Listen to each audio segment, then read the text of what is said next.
حضرت انس روایت کرتے ہیں قال نعم نبی صلی اللہ علیہ وسلم زیدا و جعفرا و ابن رواحہ للناس قبل ان یاتیہم خبرہم۔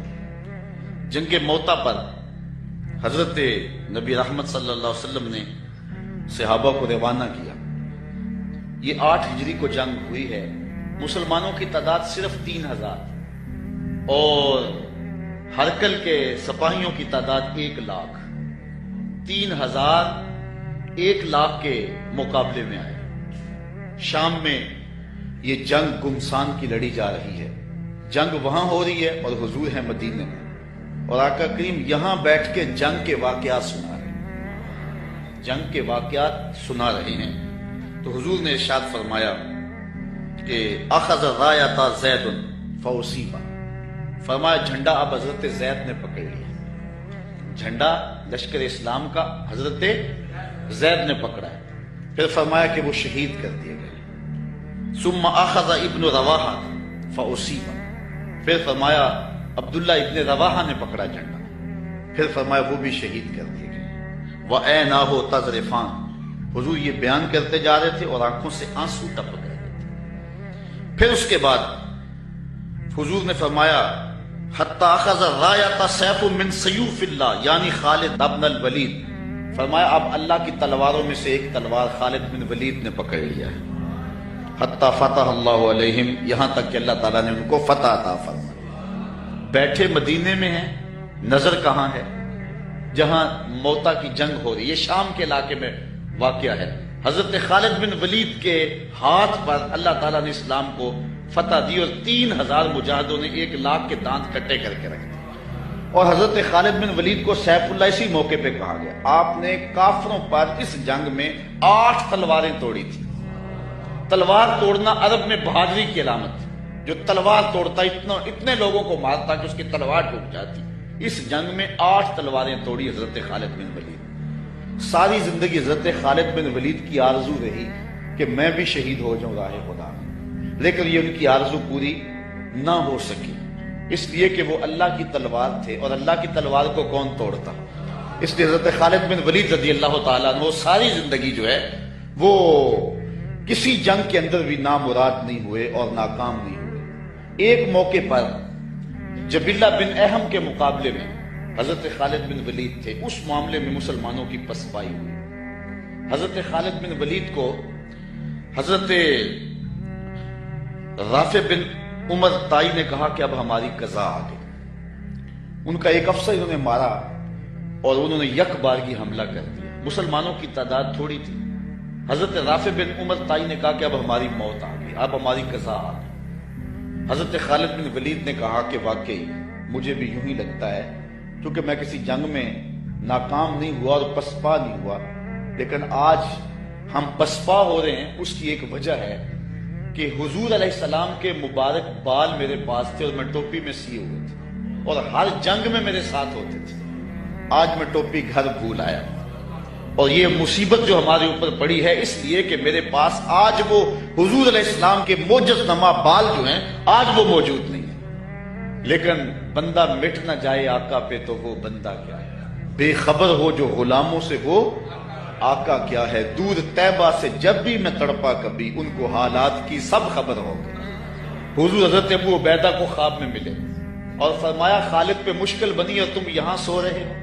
وہ فوراً اٹھے اور اعلان کروا دیا، کہا جلدی تیار ہو جاؤ، حضرت خالد کی مدد کو پہنچنا ہے۔ راتوں رات لشکر تیار ہوا اور حضرت خالد بن ولید رضی اللہ تعالی عنہ کی مدد کے لیے لشکر چل پڑا۔ انہوں نے دیکھا کہ ایک نقاب پوش سوار ہے جو لشکر سے ہٹ کر کے چل رہا ہے۔ امیر لشکر نے کہا کہ ذرا اس شخص کو دیکھو، یہ کون ہے، کوئی جاسوس نہ ہو۔ جب مجاہد اس کے پاس گئے، اس نے کہا کہ پیچھے ہٹ جاؤ، میں کوئی غیر نہیں ہوں، میں حضرت خالد بن ولید کی بیوی ہوں۔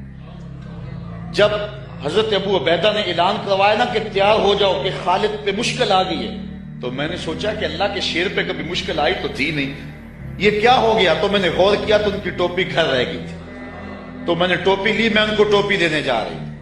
لشکر کے ساتھ ساتھ حضرت خالد بن ولید کی اہلیہ بھی چلتی رہی۔ حضرت خالد بن ولید ادھر محاذ پہ ڈٹے ہوئے۔ اچانک حضرت خالد بن ولید کیا دیکھتے ہیں کہ ایک جانب سے اللہ اکبر کی آواز آئی، اور 5-6 مجاہد ہیں جو دشمن کے لشکر کو پیچھے دھکیل رہے ہیں، اور اس میں ایک نقاب پوش مجاہد بھی ہے۔ حضرت خالد بن ولید نے گھوڑے کو ایڑ لگائی اور جا کے اس کے قریب کھڑے ہو گئے، کہا جوان مجاہد تو کون ہے کہ لشکر کے جو ہے پشتے کاٹ رہا ہے؟ اس نے تھوڑا سا نقاب سرکا کے کہا آنا زوجتو کا ام تمیم، میں تمہاری بیوی ام تمیم ہوں، اور تم حضور کے بالوں والی ٹوپی بھول آئے تھے، میں وہ تمہیں دینے آئی ہوں۔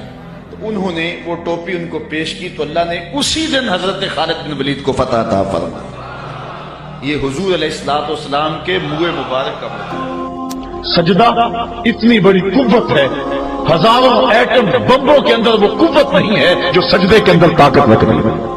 آج دنیا سے ہم ڈر رہے ہیں اس لیے کہ ہمارے سجدے چھن گئے ہیں، ہمارے سجدوں کی آبرو چھن گئی ہے، ہمارے سجدوں میں وہ حرارت اور گرمی نہیں رہی، وہ رقت اور وہ نرمی نہیں رہی۔ بدر کا میدان ہے، 1000 کا لشکر جرار مقابلے میں ہے، اور وہ پورے لاؤ لشکر کے ساتھ ناز و تفاخر کے اندر مسلمانوں کو ملیا میٹ کر دینے کے جذبوں سے دانت پیس رہے ہیں کہ آج مسلمانوں کو کچا چبا دیں گے۔ مسلمانوں کے ساتھ پاس صرف 8 تلواریں اور ان کے بطن میں کھانے کے لیے کچھ نہیں۔ جس کھجور کو چوس کے روزہ رکھتے ہیں اسی کھجور کو چوس کے روزہ افطار کرتے ہیں۔ یہ حالت مسلمانوں کی، بدن پہ چتھڑے لگے ہوئے کپڑے ہیں، عجیب حالت ہے۔ پھر کون سا آسرا تھا جو مسلمانوں کے کام آیا؟ مصطفیٰ کریم نے مسجد عریش میں سجدے میں پیشانی جھکا دی۔ حضرت ابو بکر صدیق رضی اللہ تعالیٰ عنہ فرماتے ہیں میں حضور کے ساتھ تھا، ساری رات مصطفیٰ روتے رہے، آنکھوں میں آنسو ہیں، حضور کی چادر سر انور سے سرک کے حضور کے کندھوں پہ آ جاتی، پھر کندھوں سے پشت پہ آ جاتی، میں اٹھا کے حضور علیہ السلام کے سر پہ رکھتا اور کہتا حضور بس کرو۔ حضور بار بار روتے اور اللہ کی بارگاہ میں سجدے میں سر ڈال کر التجائیں کرتے۔ لفظ کیا تھے محبوب کی زبان پہ؟ آج تک ایسی ناز والی دعا کسی نے نہیں کی ہے جیسی دعا مصطفیٰ جان رحمت نے کی۔ مصطفیٰ کریم سجدے میں سر رکھا ہے اور کیا کہا؟ اللہم ان تہلک ہذہ العصابہ لم تعبد فی الارض ابدا۔ میرے مالک میں نہیں کہتا کہ ان لوگوں کو بچا لے، دیکھ میری زندگی کی کمائی یہی 313 ہے جو میں تیری چوکھٹ پہ لے کے حاضر ہو گیا ہوں۔ میری زندگی کا کل اثاثہ، میری زندگی کا کل سرمایہ کوہ ابو قبیس پہ کیے گئے درسوں کا نتیجہ، عکاظ کی منڈی کے اندر دیے گئے درسوں کا نتیجہ، اور ذی المجال کے میلے میں تیرے دین کی تبلیغ کا نتیجہ، طائف کے بازاروں میں پتھر کھا کھا کے جو تبلیغ تھی اس کا نتیجہ، رستے میں گڑے، رستے میں بچتے ہوئے کانٹے، اور مکے کے بازاروں میں میرے بدن کے اوپر پڑتی ہوئی اوجریاں، میں نے پھر بھی تیرا کلمہ بلند کیا۔ میرے مالک میری پوری زندگی کا گدار، میری پوری زندگی کا سرمایہ، میری زندگی کے آنسو، میری زندگی کا رونا سینے حرم کے اندر کعبۃ اللہ کی چھاؤں کے میں سجدے کر کے، کوئی کبھی میں نے عمر مانگا، کبھی میں نے حمزہ مانگا، تیرے دین کے لیے میں نے جو ایک ایک کر کے تنکا جوڑا اور یہ چھوٹا سا گھونسلہ بنایا۔ یہ گھونسلہ اب بجلیوں کی زد میں ہے، کفار کی بجلیاں اس گھونسلے کو جلا دینا چاہتی ہیں۔ میرے مالک میں یہ نہیں کہتا کہ میرا یہ گھونسلہ اور میری یہ مٹھی بھر جماعت اور یہ چند میرے لوگ اور یہ میرا سرمایہ اور اثاثہ، میری پوری زندگی کی کمائی، میری جوانی کا سرمایہ جو میں نے تیرے سامنے لا کے رکھ دیا ہے، میں یہ نہیں کہتا ان کو بچا لے، لیکن میرے مالک اگر یہ نہ رہے تو قیامت تک پھر تجھے بھی خدا کوئی نہیں کہے گا۔ ان تہلک ہذہ العصابہ لم تعبد فی الارض ابدا، اگر یہ نہ رہے تو قیامت تک تیرے نام کے ڈنکے بجانے والے بھی دنیا پہ نہیں ہوں گے۔ یہ حضور نے اللہ کی بارگاہ میں دعا کی اور سجدے میں سر رکھا ہے۔ حضور علیہ السلام کی آنکھوں میں اشک جاری ہے، سجدے سے قوت حاصل کی جا رہی ہے۔ دشمن کے مقابلے میں مصطفیٰ کریم سجدے میں سر رکھ کے اللہ سے آرزو کر رہے ہیں۔ حضرت سیدنا صدیق اکبر فرماتے ہیں اچانک حضور نے سر اٹھایا، میں خوش ہو گیا کہ حضور کے چہرے پہ مسکراہٹ تھی۔ حضور مسکراتے ہوئے فرمایا ابشر یا ابا بکر ھذا جبریل آخذ بعنان فرسہ، ابو بکر بشارت ہو، وہ جبریل اللہ کی مدد لے کر آ گئے۔ تو یہ سجدے تھے جن سجدوں نے ظالم اور جابر قوتوں کا منہ توڑ کے رکھ دیا۔ حضرت علی المرتضیٰ روایت کرتے ہیں رضی اللہ تعالیٰ عنہ، فرماتے ہیں میں نے ہاتھ میں تلوار تھامی اور میدان میں کود پڑا، میں نے کئی کافروں کو واصل جہنم کیا، پھر پلٹ کے دیکھا کہ میں حضور کی زیارت کر لوں، لیکن مجھے حضور نظر نہ آئے۔ میں نے ڈھونڈا تو ایک سمت حضور نے پیشانی سجدے میں رکھی ہوئی تھی، اور زبان پہ لفظ تھے یا حیو یا قیوم، یا حیو یا قیوم۔ حضور یہ پڑھتے جا رہے تھے، یا حیو یا قیوم کا وظیفہ پڑھتے جا رہے تھے، اور سجدے میں پیشانی تھی حضور کی۔ میں پھر دوبارہ آیا، اس سجدے سے جوش لے کر، اس سجدے سے گرمی اور حرارت لے کر، اور پھر دشمن کی صفوں میں کود گیا۔ میں نے ایک کافر کو واسطے جہنم کیا، پھر زیارت کے لیے واپس آیا، دیکھا تو پھر سجدے میں حضور نے سر رکھا ہوا ہے، اور یہی کہہ رہے ہیں یا حیو یا قیوم، یا حیو یا قیوم، یا حیو یا قیوم برحمتک استغیث۔ یہ جملے حضور کی زبان پہ ہیں اور سجدے میں حضور کی پیشانی۔ میں پھر گیا، پھر آیا، کئی بار ایسا ہوا میں کافر کو قتل کرتا، پھر آتا، حضور کو سجدے میں دیکھتا۔ فرمایا پھر حضور نے تلوار تھامی اور مصطفیٰ کریم میدان جنگ میں کود پڑے۔ لوگ بڑھ چڑھ کے دشمنوں پہ حملہ کرتے تھے، لیکن جو سب سے آگے قاتلوں کی صفوں میں کود کے حملہ کر رہا تھا وہ آمنہ کا لال محمد مصطفیٰ صلی اللہ علیہ وسلم۔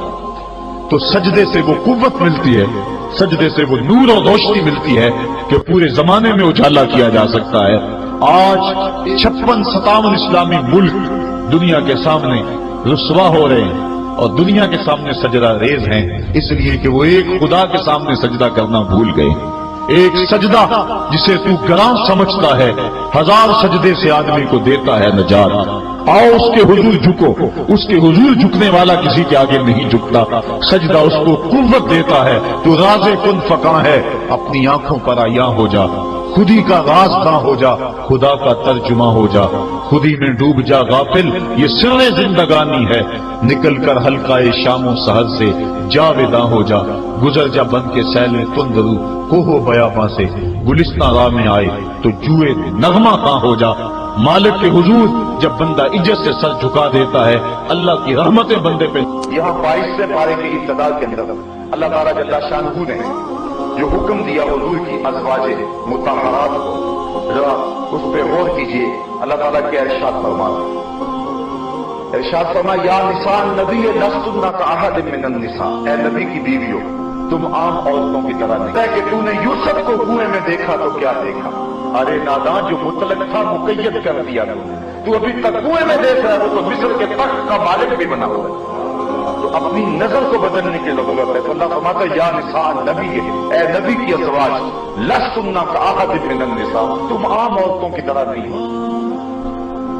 ان اتقیتن فلا تخضعن بالقول فیطمع الذی فی قلبہ مرض وقلن قولا معروفا۔